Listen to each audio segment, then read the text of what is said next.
Ferdinand Bongbong Romualdez Marcos Jr. as the duly elected President of the Republic of the Philippines, and Sara Zimmerman Duterte as the duly elected Vice President of the Republic of the Philippines.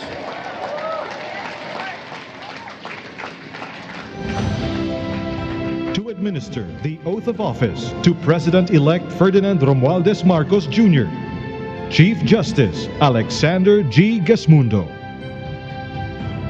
May we request on stage Attorney Liza Araneta Marcos, Ferdinand Alexander Sandro Marcos, Joseph Simon Marcos, and William Vincent Marcos to witness the oath-taking.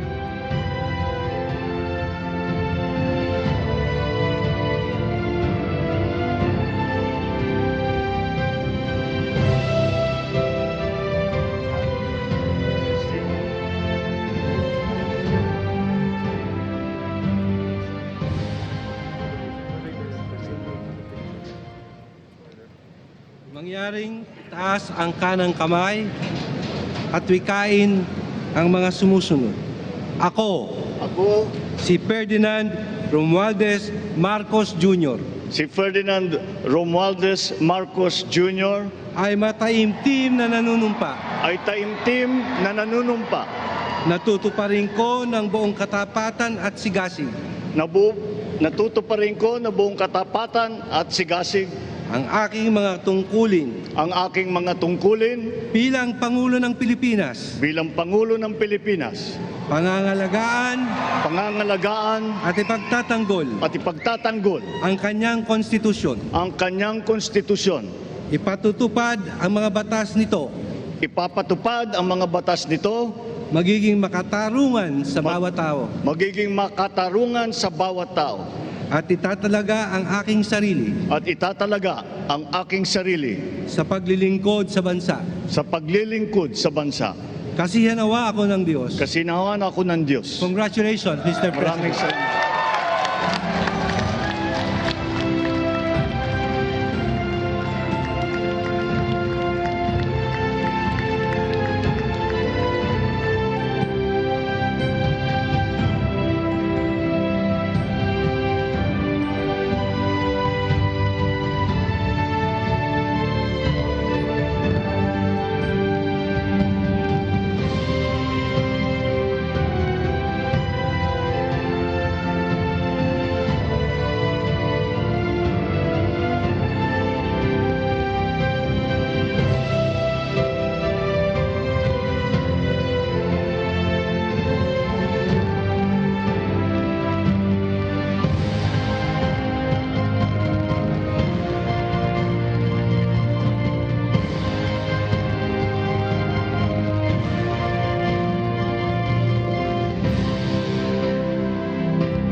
Excellencies, ladies and gentlemen, the President of the Republic of the Philippines, President Ferdinand Romualdez Marcos Jr.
His Excellency David Hurley, Governor General of Australia, and First Lady Linda Hurley, Their Excellencies, Special Envoys, and Heads of Delegations, His Excellency, Most Reverend Charles John Brown, and the esteemed members of the Diplomatic Corps, Vice President Sara Duterte, President Fidel Ramos, President Joseph Ejercito Estrada, President Gloria Macapagal Arroyo, Senate President Vicente Soto III, and the honorable members of the Philippine Senate, House Speaker Lord Alan J. Velasco, and the honorable members of the House of Representatives, Chief Justice Alexander Gesmundo, and the honorable justices of the Supreme Court, of course, First Lady Lisa Araneta, and my children, Alexander, Sandro, Simon, and Vincent. I cannot proceed without a special greeting, of course, to the former First Lady Imelda Romualdez Marcos.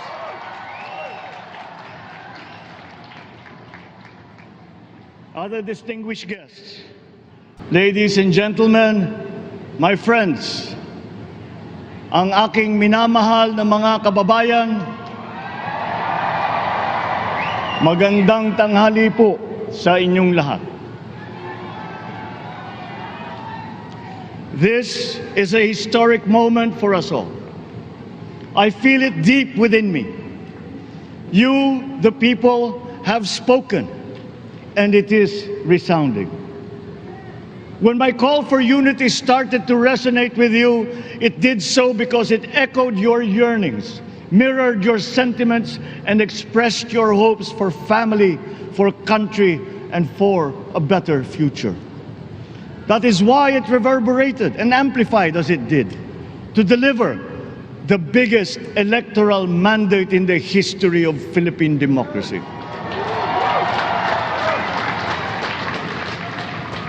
By your vote, you rejected the politics of division.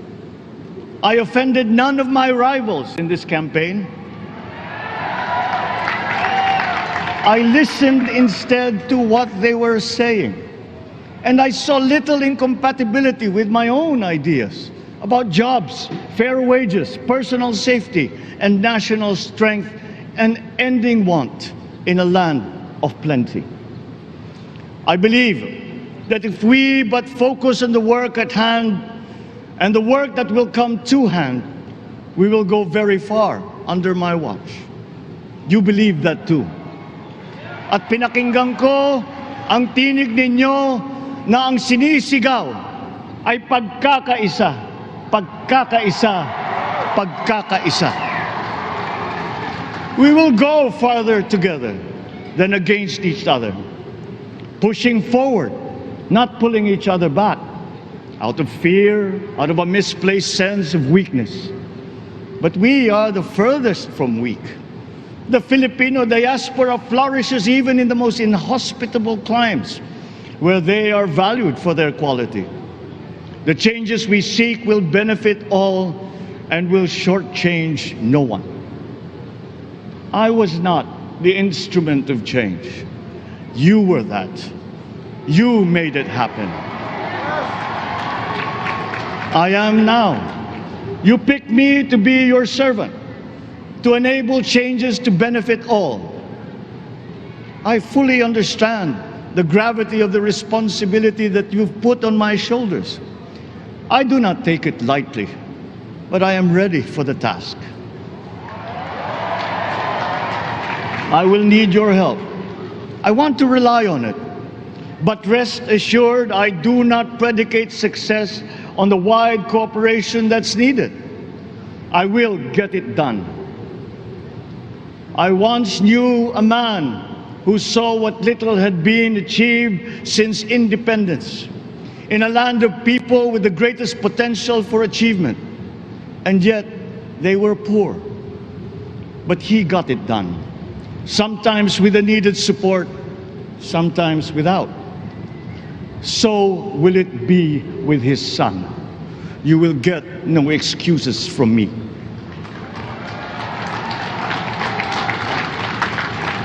I am here not to talk about the past.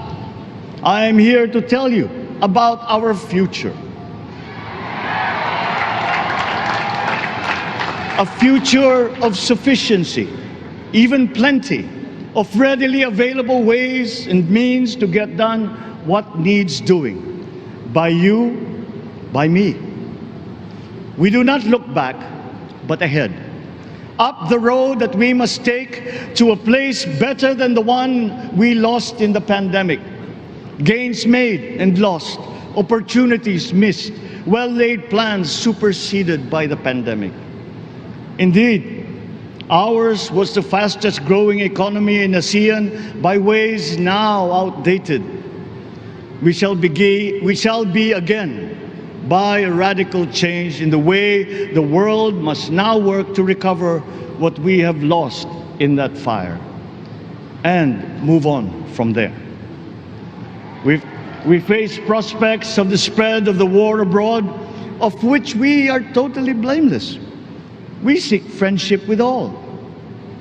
But countries like ours will bear the brunt of it. And if the great powers draw the wrong lessons from the ongoing tragedy in Ukraine, the same dark prospect of conflict will spread to our part of the world. Yet, there is more out there. Like going forward by new ways of doing that the pandemic forces to adopt. A stronger resilience, quicker adaptability. They are our best prevention. They are our best protection. Quiet reflection in a rough and tumble campaign of a breadth and intensity never experienced revealed some of them, such as the willingness to listen despite the noise, the hesitation to quarrel over differences, and to never, ever give up hope of reconciliation. These gave me the peace to ponder deeper. There are hints of a road not taken that could get us out of here quicker, to something better, something less fragile. There is also what you, the people, did to cope, but this time empowered by new techniques and more resources. You got by, getting some of what you needed with a massive government help, and for this I thank my predecessor for the courage of his hard decisions. But there is a way to put more means and choices in your hands. I trust the Filipino. Imagine how much more you'd achieve if government backstops instead of dictating your decisions. Always there to pick you up when you fall, giving what you need to get past a problem. Imagine if it invested in your self-empowerment to bring it closer to taking on whatever challenges come. Imagine a country that, in almost every sense, is you. Now imagine what you and government can achieve together. We did it in the pandemic. We will do it again. But again, I will not predicate my promise to you on your cooperation. You have your own lives to live, your work to do, and there too I will help. Government will get as much done alone without requiring more from you. That is what government and public officials are for. No excuses, just deliver. It was like that once upon a time. I did not talk much in this campaign. I did not bother to think of rebutting my rivals. Instead, I searched for promising approaches better than the usual solutions. I listened to you. I did not lecture you who has the biggest stake in our success. and the forthcoming State of the Nation will tell you exactly how we shall get this done. In this fresh chapter of our history, I extend my hand to all Filipinos. Come, let us put our shoulders to the wheel and give that wheel a faster turn to repair and to rebuild and to address challenges in new ways, to provide what all Filipinos need, to be all that we can. We are here to repair a house divided, to make it whole, and to stand strong again in the bayanihan way, expressive of our nature as Filipinos. We shall seek, not scorn, dialogue. Listen respectfully to contrary views. Be open to suggestions coming from hard thinking and unsparing judgment. But always from us, Filipinos. We can trust no one else when it comes to what is best for us. Past history has often proven that. Solutions from outside divided us. None deepened our understanding. They were always at our expense. Never forget, we are Filipinos. One nation, one republic, indivisible. We resisted and never failed to defeat foreign attempts to break up our country in my father's watch. His strongest critics have conceded that. So let us all be part of the solution that we choose. In that lies the power to get it done.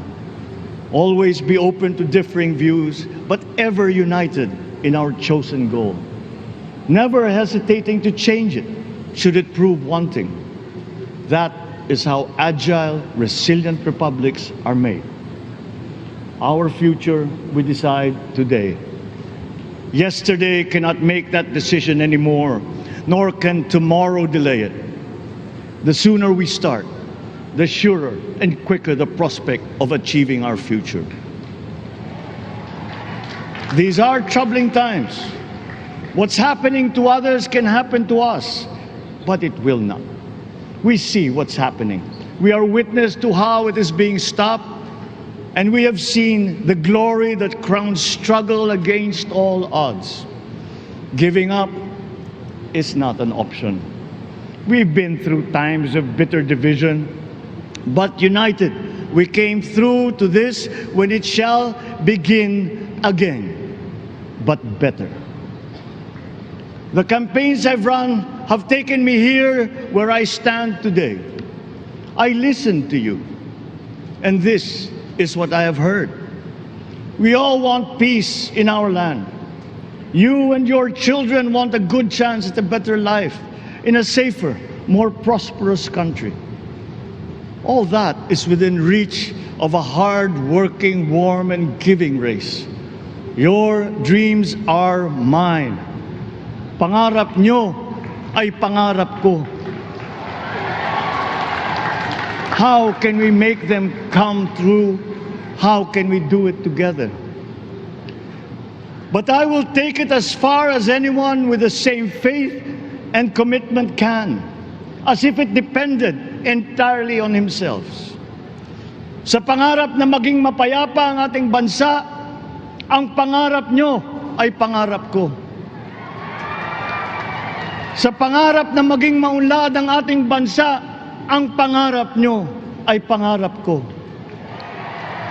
At sa pangarap na maging mas masinang ang kinabukasan natin at ng ating mga anak, ang pangarap nyo ay pangarap ko.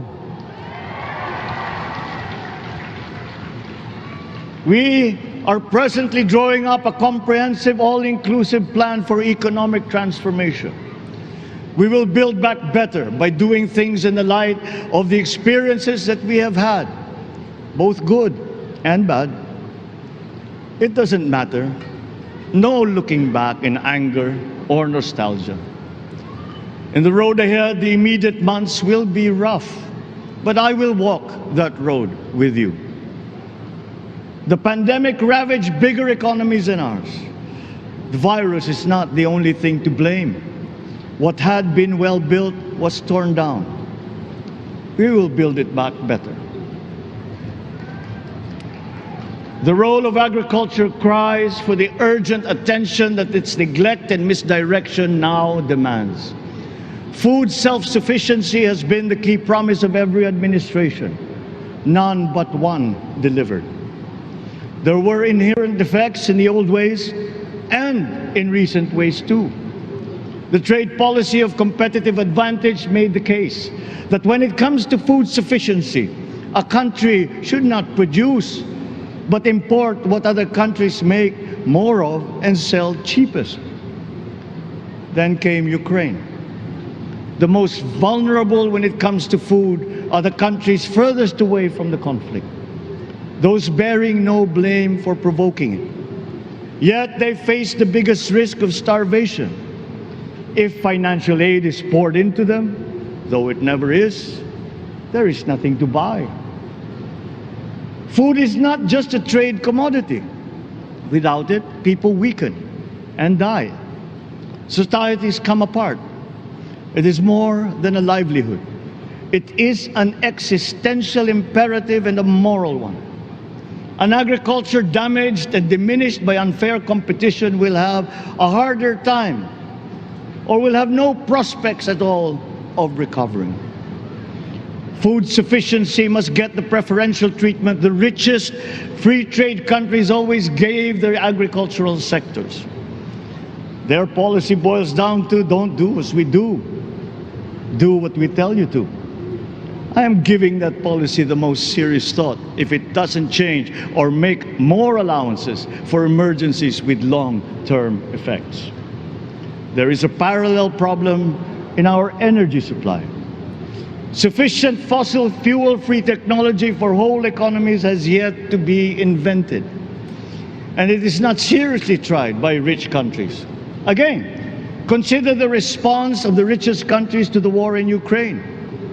But surely, a free world awash with oil can assure supplies. Or we will find a way. We are not far from oil and gas reserves that have already been developed. What we teach in our schools, the materials used must be rethought. I am not talking about history. I am talking about the basics, the sciences, sharpening theoretical aptitude and imparting vocational skills, such as in the German example, alongside the national language with equal emphasis and facility in a global language, which we had and lost. Let us give OFWs all the advantages we can for them to survive and to thrive. Our teachers from elementary up are heroes fighting ignorance with poor paper weapons. We are condemning the future of our race to menial occupations abroad. Then they are exploited by traffickers. Once we had an education system that prepared coming generations for more and better jobs. There is hope for a comeback. Vice President and soon-to-be Secretary of Education, Sara Duterte Carpio, will fit that mission to a T. We won't be caught unprepared, under-equipped, and understaffed to fight the next pandemic. To start with, we never got over the pandemic of poor, if any, free public health. The last major upgrade of a public health system, exemplified by the resources poured into PGH, predates the current shambles by 3 generations. Our nurses are the best in the world. They acquitted themselves with the highest distinction abroad, having suffered even the highest casualties. With the same exemplary dedication at home, they just got by. They are out there because we cannot pay them for the same risk and workload that we have back here. There will be changes starting tomorrow. I am confident because I have an OPLE in my cabinet. There were shortcomings in the COVID response. We will fix them. Out in the open. No more secrets in public health. Remember, I speak from experience. I was among the first to get COVID. It was not a walk in the park. My father built more and better roads, produced more rice than all administrations before his. President Rodrigo Roa Duterte built more and better than all the administrations succeeding my father's.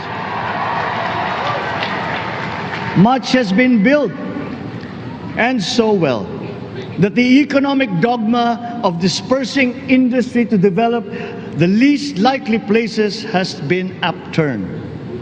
Development was brought to them. Investors are now setting up industries along the promising routes built. And yet, the potential of this country is not exhausted. Following these giant steps, we will continue to build. I will complete on schedule the projects that have been started. I'm not interested in taking credit. I want to build on success that's already happening. We will be presenting the public with a comprehensive infrastructure plan. 6 years could be just about enough time. No part of our country will be neglected. Progress will be made wherever there are Filipinos, so no investment is wasted. The recovery of Philippine tourism, with its emphasis on accessing nature's beauty, I am sure will exceed expectations. And bigger is not always better, but there's something to be said for economies of scale. And yet the country invites investments in fast-rising industries with quick returns and inflicts irreparable damage for future generations. We have yet to see large-scale practical solutions to pollution, though some are beginning to emerge. But there are tried and proven new ways of mitigation.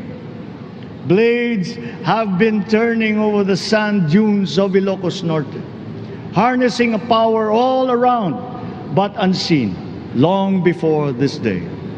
I built them.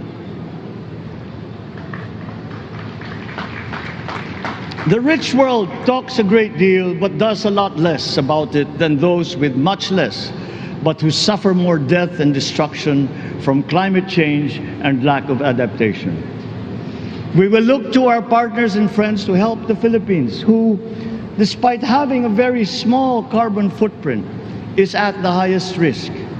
First, spare victims, then help them recover, and move on to lessen the harmful impact of climate change. We too have our part to play. We are the third biggest plastics polluter in the world, but we won't shirk from that responsibility. We will clean up.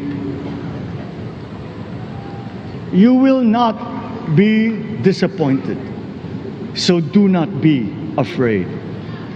With every difficult decision that I must make, I will keep foremost in my heart and in my mind the debt of gratitude I owe you for the honor and responsibility that you have conferred on me.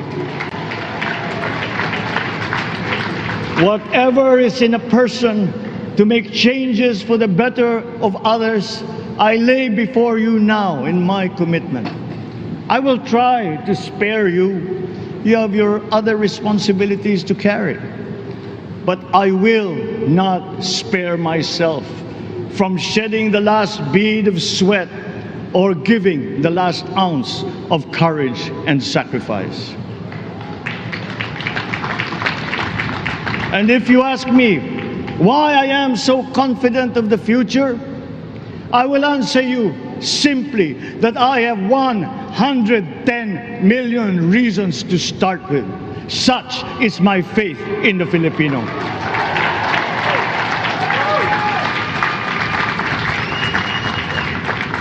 Believe, have hope. The sun also rises like it did today and as it will tomorrow. And as surely as that, we will achieve the country all Filipinos deserve. God bless the Philippines. God bless our work. Maraming salamat po sa inyong lahat. Mabuhay ang Pilipinas. Magandang tanghali po.